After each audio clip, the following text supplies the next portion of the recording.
الشيخ محمد الإمام خليفة شيخنا الوادع عليه رحمة الله وكبير علماء اليمن في هذا العصر. أنا أوتي الممدد كأوي حاليي هذه تعتبر خيانة عقدية، إن يمضى أي خائميان وأي كد غيان مركا عقيدة مركا أي دغيان وعقلوا عضاتي خلافك بمكاسي إنه دحية إنه يهدى خلاف عقدي. ويا محمد الإمام وشيخ الرافضة. ألا ولتعلموا أننا لا نستحل دماء الرافضة، لا نستحل دماء الرافضة ولا نستحل أموالهم ولا نستحل أعراضهم تدينا. أمر لا شك فيه كالشمس في رابعة النهار أن ما تصنعه الرافضة الآن من البغي والعدوان أن التصدي لهم يعتبر قتالا في سبيل الله وجهادا شرعيا، من قام به كان من أفضل المجاهدين في سبيل الله عز وجل. فلا يصلح أن يكفر الرافضة من أجل أن يقتلوا. خافهم إنما ذلكم الشيطان يخوف أولياءه فلا تخافوه وخافوني إن كنتم مؤمنين. غالب الرافضة مسلمون، سقط فجرة زنادقة روافض سبابة أصحاب رسول الله صلى الله عليه وسلم قطاع صلاة سكارى كل شر فيهم. استمع إلى كلام محمد الإمام في الرافضة قديما. فقال فدلت الآية على أن الرافضة بمنزلة اليهود عياذا بالله. نعم يا عباد الله. كلام محمد الإمام في الرافضة قديما.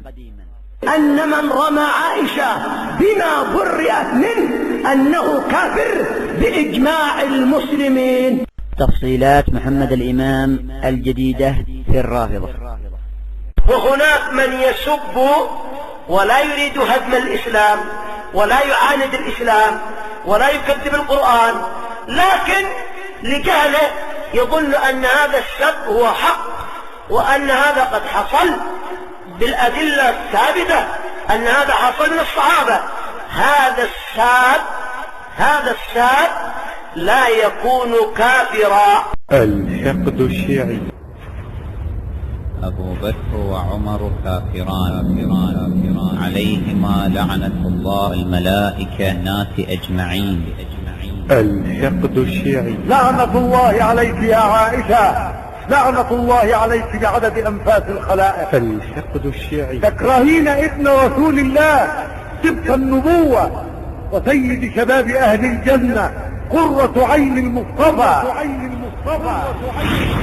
الحقد الشيعي. اللهم لعن السقيفة ولعن أبو بكر الزنديق ولعن عمر اللوطي شارب الخمر ولعن عثمان العبد النعسل.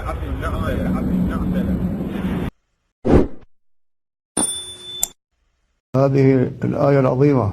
لم يرفع بها محمد الإمام رأسا وراح يوالي الروافض. بسم الله الرحمن الرحيم.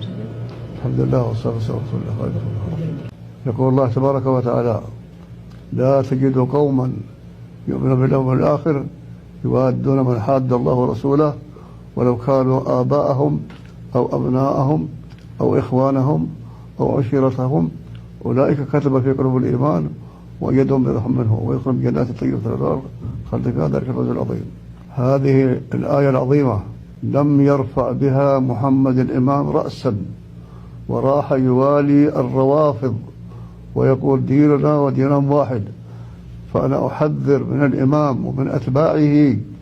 ومن يسير على نهجه ولا يؤتمنون على الشباب الإسلامي، فليحذر السلفيون منهم غاية الحذر حتى يتوبوا إلى الله ويعلنوا براءة من الروافض وينضمون إلى أهل السنة والجماعة في جهاد الروافض. وصلى الله على نبينا محمد وعلى آله وصحبه وسلم. أقول محمد الإمام مبتدع ضال حتى يتوب عن هذه الوثيقة الظالمة ويتبرأ إلى الله منها. التاريخ يا شيخ. 13 من شوال عام 1435 الموافق 9 من أغسطس 2014. بارك الله. ورجل إخواني يا شيخ. نعم وكان إخواني، أو نقول نعم هو إخواني، بس هو إخواني. نسأل الله العافية. بارك الله فيك، جزاك الله عنا خير، سامحنا يا شيخ. يقول السائل: هل ينطبق على محمد الريمي صاحب معبر أنه مكره على الوثيقة؟ هو قد ترجم عن نفسه في خطبته وقال بلسانه وبصوته المنشور إنه فعل ذلك تدينا. سمعتم هذا ولا لا؟ أنه فعله تدينا. نعم، هذه قطعت حجة من يعتذر له أنه أكره أنه كذا أنه لا، بل وقع عليها، وبعد أن وقع عليها خطب وأبان أنه تدين لله عز وجل بها. الحمد لله رب العالمين، والصلاة والسلام على رسوله الأمين وعلى آله وأصحابه ومن اهتدى بهديه إلى يوم الدين. أما بعد، إخواني السامعين، caawa oo habeen sabti ah taariikhda hijriguna ay tahay 18 bisha Jamaadul Uulaa 1447 waafaqsan 8 bisha 11aad 2025. waxaan tanbiihaad iyo marka tacaqubaad kooban ansaari doonaa hadal yar oo kooban oo aan dhageystay ama i soo gaadhay oo uu leeyahay wadaadka la yidhaaho Axmed ibnu Cabdisalaam ee ku caanka Axmed Ciid. hadalkaasi oo ku saabsanaa muqadimo iyo hordhac uu u sameeyey wadaad yamaniya oo macbariya oo Yaman ka yimid oo ziyaaro ugu yimid fi masjid daar al-iimaan 10kii bishani Jamaadul Uulaa. maqtaca iyo hadalkaasi oo ay ku sugan yihiin waxyaabo fara badan oo bawaa'iqa oo ay ka mid yihiin markaa beeno cad oo aan markaa waxa weeye qarsoonayn, aanan ka filayn ninka aynigaasi ah ee garhkiisu caddaaday inuu ku dhiiranayo beenta noocaasi ah. anigoo hore u oga arrinta noocaasi iyo akaadiibta ma beenaha inuu macruuf ku yahay, laakiin ismaan lahayn fi hada sin waxa uu ku dhiiranaya arrimaha noocaasi ah. hadalkiisa waxa uu ku bilaabay oo weli majliskani wuxuuna xasuusinayaa majaalistii ama majliskii imaam al-Waadic raximahullah, waa muxaadarada iyo majliska uu galayo Tawfiiq al-Bacdaani. arrintaasi waa غayru saxiix in looga qiyaas qaato Tawfiiq al-Bacdaani oo xaalkiisu macruuf u yahay oo munxarif oo mutaxasib ah. in imaam al-Waadic looga qiyaas qaato waa qiyaas maca al-faariq. waxa ay soo galaysaa marka tanaqus لهذا الإمام الجبل المجدد إن من أمثال الحزبيين توفيق البعداني ومركاء حزبيين في هذا الزمن إن لوغا قياس قاطو وأرين ظلمي وأنا أرين أنا بورين. أرين طلبات برارجنا وحي تهي من هو توفيق البعداني؟ توفيق البعداني يعني يكون كل أرانين ورجل معبري وحنو كمد يهي nuwaabta iyo ragga ka naa'ibka noqda Maxamed al-Imaam. waxaanu ka mid yahay ragga Maxamed al-Imaam uu ixaareeyo fataawaadka. waxaanu leeyahay akhtaa fara badan. ikhtisaaran aniga oo soo gaabsanaya akhtaadiisa waxaa ka mid ah thanaa'uhu cala Cali al-Qarani, inuu amaanay ninka la yidhaha Cali al-Qarani. waxaa kaloo ka mid ah akhtaadiisa inuu baneeyey ama uu fadwooday inay bannaantahay in la qisho imtixaanaadka. arrinta noocaasi ah iyadana waa mukhaalafo iyo arrin marka ahlulcilmiga ay ku radiyeen. waxaa ka mid ah akhtaadiisa in uu fatwooday bijawaasi taswiiri dawaati alarwaax, suuradda iyo sawirka ruuxda leh ina uu bannaan yahay inuu fatwooday. waxaa ka mid ah inuu xaaleeyey mar la weydiiyey kutubta ashaacirada ka hadashay kitaabka safar alxawaali waxaa kaloo markaa ka mid ah khataadiisa inuu markaa muqadameeyey ama markaa waxa inuu ammaanay kitaabka maxamed alimaam uu alifay ee loo yaqaano alibaana kitaabka soo xaalkiisu macruuf u yahay ahlu sunnuna ay ka digeen tawfiiq albacdaani waxa inoo caddeeyey xaalkiisa ninka la idhaaha maxamed almahdi ee ka mida jimciyat lixsaan shaykhuna alwaadicuna u ohan jiray alkadaab alashir ee uu tabdiiciyey ee macruufka ah wuxuu ku tilmaamay nin muctadila inuu yahay haadihi takfiihi cayban ninkaasi ay ammaanayaan ay tarxiibinayaan ay soo dhoweynayaan ceeb waxa ugu filan inuu ammaanay marka waxaweye ama ay ammaaneen ahlulbidaci walahwaab mas'alada labaad ee aan jeclahay marka waxa weye inaan baraarujiyo hadalkiisaasi kooban waxa ay tahay oo uu yidhi maxamed alimaam majliskani wuxuuna xasuusinayaa majliskii shaykhuna الزاهد البرع خليفة الإمام الوادعي وحوري شيخ زاهد كأه ورع أحمر كخليفك الإمام الوادعي أولا وحن لا محمد الإمام ليس بالزاهد رجل متعلق بالحزبيين رجل يتصول عن الناس تتقى ويدي سنة كور بيهي مركو رقض صوصارو مركا ملايين كودلبيي daynta ee lagu leeyahay ummadda u bandhigayay waxay ahayd markaa sanad ka hor marka nin zaahidihi dadka ma bariyo dadkana waxuma weydiisto su-aasha iyo xaalkeegana waa naqaana iyo nusuusta ku soo aroortay in markaa waxay su-aasha iyo masaladu aanay bannaanayn shaykhuna alwaadici waxa uu ku qoray markaa risaala cadiima oo la yidhahda mulmas'ala isagoo xaaladda uu ku sugan yahay isagii dulaabtiisa ilaahay u og yahay waxa weeye risaaladaas u alifay isagoo mas'alada ka digaya marka nin dalbaya amwaalu naas oo dadka marka waxa weeye wax weydiisanaya hada laysa bizahid ثانيا waxa uu ku tilmaamay wasfiga saddexaad oo ah inuu yahay marka nin warac badan xalaal meerad badan maxamed alimaam yaani marka waxa weeye laysa biwaric bal maxamed alimaam waa fasid weeye haddii qowlkiisa loo raaco waa mutawaric ama waxa weeye waa saaxib alwarac can caqiidati ahli sunna wuxuu warac ka sameeyey caqiidada ahlu sunnaha wasfiga saddexaad ee la yaab ka leh waxa uu tilmaamay axmed ibnu cabdisalaam hadahu llah inuu yahay khaliifatu alimaam alwaadici waa shay la yaab leh inuu yahay khaliifatu alimaam alwaadici burhaan kaliyato u keena jiraa ma jirto waxaan isleeyahay axmed ibn cabdisalaam ma fahansana maa macna alkhaliifa khaliifada macnaheegu waa maxay nebigu calayhi salaatu wasalaam waxaa ka sugnaaday saxiixayn can abi hurayra ina uu yidhi kaanat banuu israa'iila tasuusuhum alambiya kulama khalafa nabiyun yani waxa weye khalafahu nabiy waxau yidhi nebigu calayhi salaatu wasalaam mar kasta oo markaa nebi uu halaagsamo khalafahu nabiyu waxaa gadaal mari jiray markaa nebi kale saasuu leeyay nebigu calayhi salaatu wasalaam marka khaliifada macnaheega ayaanu fahansanayn maxamed alimaam kaana fi macbar imaam alwaadici kaana fi damaaj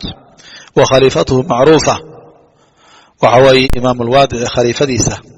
xataa waxa qiray marka waxa almukhaalifuun inuu yahay shaykhuna alcalaama yaxya ibnu caliyin alxajuuri xataa umal baa qiray inuu yahay khaliifatu alwaadici marka waxa ahlulbaatilku ay garteen ee ay sugeen axmed ibnu cabdisalaam xaqdi iyo xasad iyo colaad ku jirto ahlu sunnaha u qabo inuu diido waxay ka mid tahay marka waxa weye masaa'ibka iyo cadaa'imka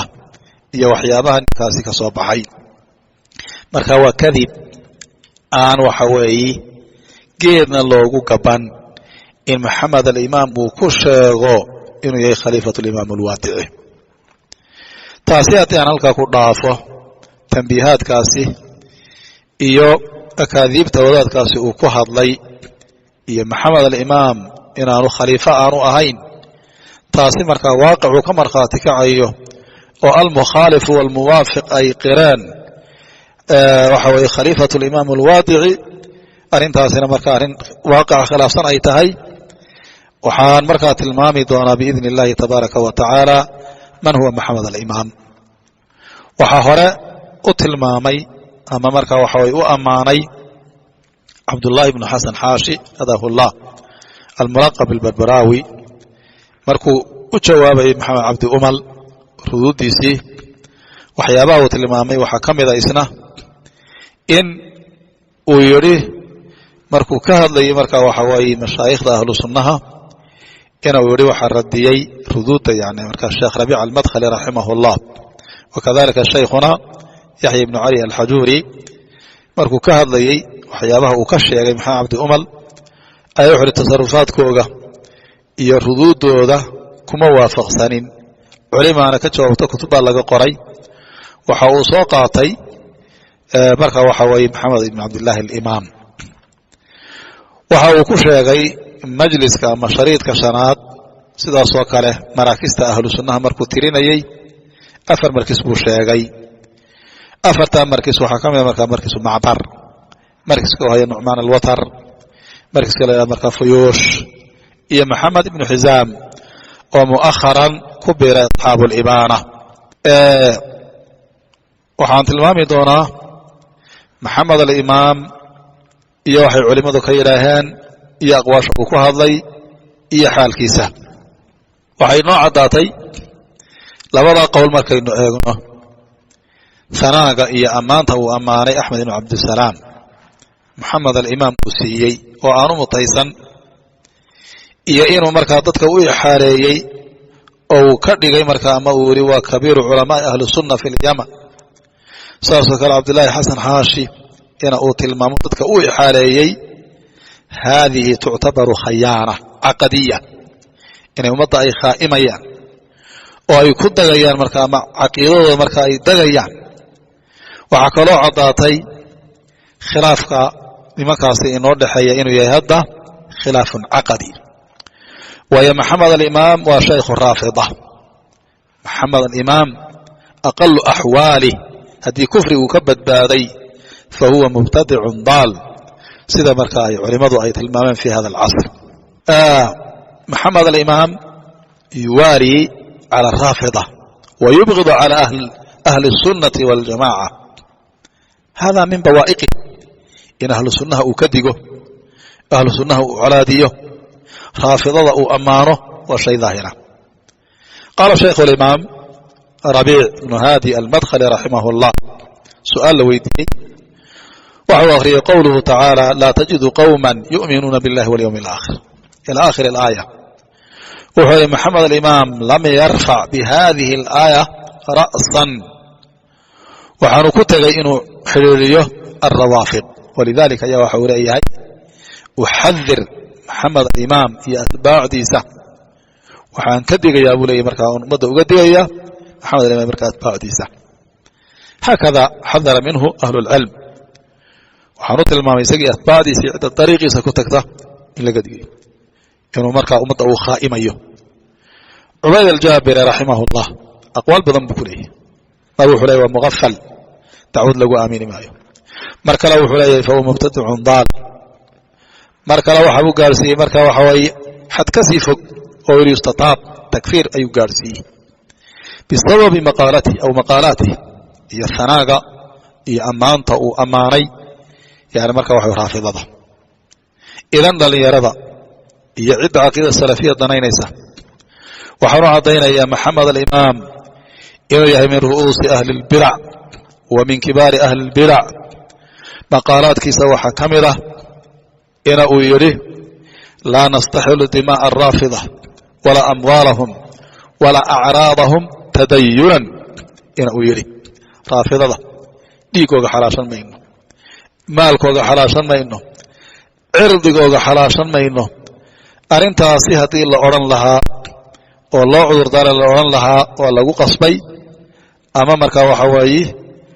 wax kale xaamil kalaa ku qaaday isaga cadda wuxuu tadayunan diin ayaan u edhi bulaya arrinta noocaasiya isaga markaa naftiisa xujada ku oogay waxaa ka mid ah inuu raafidada uu la saxeexday markaa wasiiqadaasi waxaa ku qoran uu ku qoray waxa way diinuna waaxida wa qiblatuna waaxida wa kitaabuna waaxid wa nabiyuna waaxid waxaynu ognahay marka waxa weeye caqiidatu raafida fi diin illahi subxaanahu wa tacaala iyo waxay ka aaminsan yihiin waxaynu ognahay kitaabka ilaahay inay aaminsan yihiin raafidadu inuu naaqis uu yahay waxaynu ognahay markaa qibladooda inayna qiblada aanay aaminsanayn oo qibladooda karbala ay tahay waxaynu aaminsannahay oynu ognahay marka rawaafid in nebiga calayhi salaatu wasalaam aanay aaminsanayn nebinimo aanay u aaminsanayn oo cali ibnu abi taalib ay nebigu aaminsan yihiin hadihi caqiidatu raafida maxamed alimaam taasuu qiray oo uu leeyahay marka waxa weeye diinuna waaxid wa nabiyuna waaxid wa kitaabuna waaxid wa qiblatuna waaxida hadihi caqiidatu maxamed alimaam الريمي هذا هو الله ولذلك أي حذر منه العلماء marka dhalinyarada iyo cidda caqiidada daraynaysa waa inay ogaadaan nimankaas inxiraafay ee dadka u tiirinaya maraakis raafida Abdullahi Xasan Xaash wuxuu tilmaamay 4 markiis oo 4 markiis waa marka waxa weeye yaani niman raacsan ama marka waxa weeye ku tagsan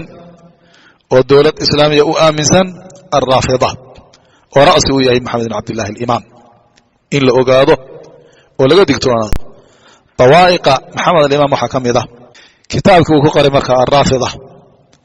مركا وحوائي وكقهد لي إنه كتراجعوا أمري إن لقبه وعن كده يستمر سقو قاد لي مركا لو يدي شيخنا الفقيه الأصولي الفرضي القاضي عبد الوهاب الشميري حفظه الله يسقو مركا كور رميه إنه أمري in la gubo kutubtii raafidada uu qoray waxa kamid ah marka dawaa'iqiisa shuhadadii iyo intisaaraadkii marka raafidada lagaga saaray fi cadan ee muslimiintu ay la kulmeen inuu ku tilmaamay intisaaraad ila jahannam waxa kamid ah dawaa'iqa maxamed al-imaam hadahu allah inuu ku tukaday amwaadii iyo marka waxa weeye meedadkii marka raafidada uu ku tukaday wa kafara raafidada iyo marka waxa weeye culimada islaamku ay ka ilaahay iyo diintooda waa naqaana unaas aaminsan oo beeniyay kitaabka ilaahay oo Aisha marka ka aaminsan bima bara'aha Allah ay maxamed al-imaam cudur daaraya oo muslimu ka aaminsan yahay walidalik ay waxa muhiima oo ku talinaya in laga digtoonaado waxa weeye nimankaasi iyo dadka cid ay ku xiranayaan maxamed al-imaam ونعمان الوتر إيه أمثالهم نعمان الوتر أستاذ العقيد وآجر في الدماء إمي كان عبد الملك الحوثي أيها هذا يضو تري وحنو لا يمرك رافضة أيها الصحابة أي من أرك تلبيس كيما أو تلبيسنا هذا نعمان الوتر رجل مخذول وكتج عقيد وديك شري مركا كذلك أيضا وحيابها أن شعال مركان أمبراروشيه وحكم إذا ردوده iyo ajubada marka uu bixiyay Abdullah Hasan Haashi hadahullah waxa ku jira shariifkiisa ashyaa ay isku waafaqsan yihiin Maxamed Abdi Umal iyo Abdullah al-Barbarawi arinta koobaad waxa ay tahay marka waxa weeye ay isku waafaqeen ta'nuhum fi ulama sunnah ina ay ta'niyeen labadooduba ulama sunnah Maxamed Abdi Umal wuxuu ka hadlay علماء السلفيين في هذا الزمن أحياء وأمواتا أحد كمتقين وحكم مركا ركا سيجارة وأسوقاتي آذو قهر مركا وحوي الشيخ ربيع بن هادي المدخلي عليه رحمة الله والشيخ العقيدة محمد أمان الجامع عليه رحمة الله سيدا سوكرا سيجارة وحو قهر لي شيخنا الإمام الوادعي وشيخنا يحيى حفظه الله سيجارة أي أتعني مركا عبد الله حسن حاشي هداه الله علماء أهل السنة وكهد لي محمد عبد أمل هل عالم دفاعي فالأشريري تدبر دقيسة وحاول دفاعه كريا تمام هتكيسة هي طريقة يكسعنا إنما دافع على نفسي وحقوبا بحي إنه نفوغا إساقية مكاكا واحد يسي حزبه سينو دفاعه أو يراها أنك ما نقو أركت أملو أنك مركا وحويتتك أمرهينا in wax la radiyo kalaamkiisa dib ugu noqdo shariidkiisa markaa ku jira oo uu ku faanayo ardayda inuu yidhaaho markaa waxyaabaha ruudda culimada uga dambeeya culimada uu sheegayana marka waxa waye isaga iyo amthaalu ee haddii uu yahay markaa saadiq cabdullaahi xasan xaashi dad badan baa ku kadsoomay oo yidhi jawaab fiican buu siiyey umal hadduu jawaab fiican uu siiyey culimada umal uu ka hadlay ahlu sunnaha yani marka waxa weeye kuwa dhintay iyo kuwa nool culamaau hada alcasri axad ka mida waxa ugu dhow markaa shaykhuna muqbil ibnu haadi alwaadici oo cabdullaahi xasan xaashi uu wax ka dhigtay axad culimada ka mida mudifaacin bal wuxuu intaa ku ziyaadiyey labadii sheekha umar si gaara uu uga hadlay sheekh rabiic ibnu haadi almadkhali wa shaykhuna yaxya inuu si gaaraysna u abaaro uu ka hadlu jarxiyey oo weli markaa waxa weye jarxintooda sheekh rabiic jarxintiisa kuma waafaqsanin ilaa wuxuu daliilo yimaado mooyaane man anta xataa tuwaafiq yaa ustaad ilaa tiraa markaa waxa weeye sheekh rabiic waafiq mayna man xadaratuk sheekh rabiic waxaa waafaqay culamaa sunna imaam alalbani baa taskiya caleyh raxmat ullah وهو حامل له الجرح والتعديل إذن من أنت من هذه التزكية ومن هذا الثناء سيدا صوكرة وحوري شغيه على جوري عندكم أي وافقين مركا ما علماء بدن أهل السنة خلافتي يعني مركا وحوي جرح قيسة بل عدة مركا قول كوغلا ترتد أهل السنة كمذا شيخنا يحيى جرح قيسة ويوفق سنيه أمثلة فلا بدن وإلى مسألة الله بعض يسكو وافقين وحايتهي الاستدلال بالكتب التي حذر منها العلماء إن أمل يا عبد الله حسن عاشا يسكو وافقين كتب تلقدي كتب تاسوحة كميضة كتابك الشيخ عبد المحسن رسالة دير أولئيها إلى رفق أهل السنة بأهل السنة هذه رسالة حذر منها أهل العلم ورسالة مع احترامنا وتقديرنا لهذا الإمام الجبل المحدث عبد المحسن العباد حفظه الله تعالى وعافاه لكن هذه رسالة ورسالة يعني مركا باطلة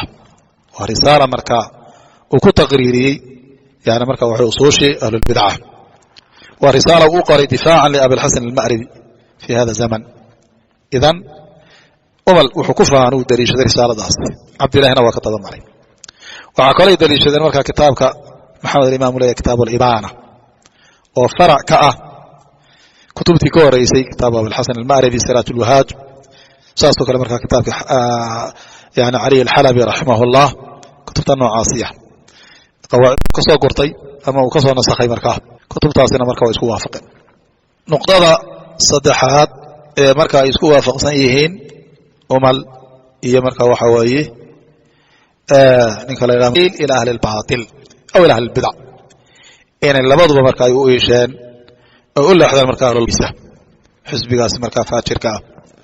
وحوي بومبوريني سفر الحواري مركا وحوي أمثاله أرنت اللباد مركا وحوي كوسوغان مركا شريدك أما مركا وحوي أيسكو وافقان أما هذا الكي عبد الله حسن حاشي كوسوغان وحكم إذا مركا وحوي وتلمامي إير مركا سين صوت الماني نفسي دفاعي أما أهل البدع مركا وحيو أماني سمح هذا الإمام أمثاله وعاكو جرتي الشريطة هي مركا وحيو جوابها عبد الله حسن حاشي طعنه في منهج السلف إنه الطعني مركا منهج السلف ومنهج كالنوع عاصية مركو الشيخ ربيع كاذبي يا شيخية منهج كالنوع عاصية موافق سنين إنه تلمامي ويري وهذا طعن في منهج السلف أي مضاسي لبضى الشيخ سيجارة وسوقات وعلماء النصر أتاغا في نصرة منهج السلف منهج السلف النصرة ديس منهج كذا أدقوا أتكلم حتى يتكاين حرافتي حزبيات كدورتي علماء أتاغا ولذلك أي مركا وحوائيه وحا مهمة إن لأقاضه لمن كاستي منهج كأي كسعودان إيا إنا دفاع منهج السلف inaanay difaacin culamaa sunna oo berberaawi marka uu difaacay manhajka uu ku socdo iyo marka waxa weeye sayirkiisa iyo naftiisa iyo isaga wixii laga yiri arintan ku soo khaatimay waxay tahay maxaa ku kalifay Abdullah Hasan Haashi inuu u banbaxo labada sheekh si gaar ah inuu hadlo oo taaniyo waxa ku kalifay الشيخ الإمام ربيع بن هادي المدخلي رحمه الله وهو نصيحي وأنا كو قصدي مسائل maruu gurigiisa ku ziyaartay ayaa markaa wuxuu yiri atakdibu wa anta fi haram illah waxaad been sheegaysaa adigoo xaramka ilaahay ku sugan shaykhuna yaxya waa ka digay akhtaadiisa markii lagu akhriyey waxa uu sheegay markaa xaalkiisa iyo ninka noocaasi waxa uu yahay walidaalika ayaa markaa waxa weeye si gaara labadii sheekh ee ka hadlay xaalkiisa bayaaniyey si gaara ayuu markaa u abbaaray haddii la odhan lahaa marka waxa waaye culimada ahlu sunna difaacaya ayna difaacu can culamaai ahli sunna hadduu saadiq uu yahay hadduu ahlu sunna yahay oo sunna u nusraynayo ahalkeega uma alculamaau sunna ama culamaau salafiyin fi hada zaman hadday noqoto axmed yaxya najmi hadday noqoto markaa zayd ibn hadi almadkhali raximahum allah wagayruhum min culamaai sunna cid kamuu tegin umar hal caalim muu soo qaadan cabdillahi xasan casho muu difaacin وهذا دليل على يعني مركا وحي مرضه إنك مركا مرض وكجر في قلبي ومركا دعوة سلفية أنو أقولين علماء سلفيين أنو أقولين أي تاسي دليل أطاعي ولذلك يوحن قدق إياه التدنين يسمركا عقيدة سلفية إني كدق ثوناتني من كمان هجكاسيكو باقية حزب البربراوي إيا مركا وحي أمثاله دين نقطة أحمد عيد إيا دين نقطة عبد الله حسن حاشي in laga digtoonaado u iishay oo manhajkooga caddeeyey oo markaa dabada la galay markaa maxamed alimaam iyo culamaa raafida dabada la galay oo hadda markaa dadka ku xiraya oo maraakistooda ammaanaya in laga digtoonaado la ogaado maxamed alimaam waxa uu yahay iyo markaa mubtadic markaa mufti raafida sheekh raafida ahlu sunna markaa aan shaqo ku lahayn bal yuwali الرافضة ويعادي أهل الإيمان هذه عقيدة محمد الإمام waxaa waajiba qof kasta oo muslima inuu ogaado ka digtoonaado tanbiyaadkaasi iyo kelmadaasi mukhtasarka ayaan jeclaaday inaan baraarujiyo ama aan tilmaamo wafaqa allahu aljamiica lima yuxibu wayardaa walxamdu lilahi rabbi alcaalamiin